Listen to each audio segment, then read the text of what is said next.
I'm not being allowed to speak how I need to speak. He's stopping me from talking. He's gagging me, putting tape over my mouth at this moment. An unusual sight in a Cuyahoga County Common Pleas courtroom Tuesday as Judge John Russo orders 32-year-old Franklin Williams' mouth taped shut during his sentencing. So at this point, I'm going to hear from your lawyers, and that means zip it. That means zip it right now.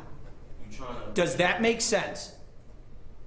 No, it doesn't. I will say that over my time handling his 4 cases, Mr. Williams, I know for a fact, was someone who liked to speak. Judge Russo says he gave Williams more than a dozen warnings to stop talking over the course of 30 minutes, but Williams refused. Again, I'm going to interrupt. Mr. Williams, listen to me. In fact, he even interrupted his own attorney. Everybody has an opportunity to make the record with my court reporter, but we can't do it at the same time, and we can't do it yelling over each other.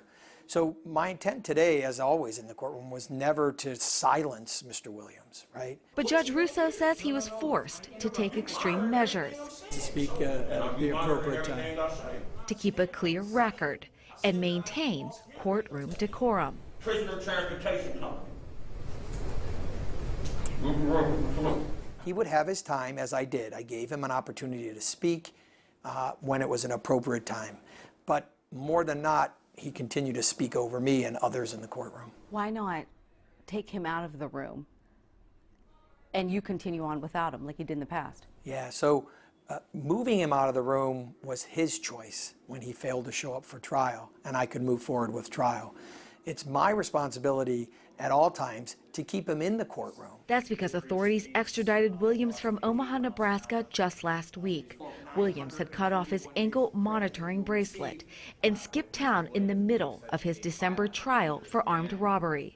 That trial continued without him present, a jury eventually convicting him of aggravated robbery, kidnapping, and theft. That's something that we try to advocate in every courtroom, in any hearing, that it's not chaos, that there's transparency, that there's justice, and there's an equality of everybody getting a chance to speak their mind. Now, Judge Russo eventually sentenced Williams to 24 years in prison. Now, for those of you wondering out there, is this legal? Well, I asked Judge Russo that, and he said for him himself to go down from the bench and to gag the defendant, it wouldn't be, but it is perfectly within the legal grounds of a sheriff's deputy to gag a defendant if they are in blatant contempt of court or if they're not listening to a judge's order. Lou and Tracy, I reached out to Williams' attorney, John Green. He said he had no comment this evening.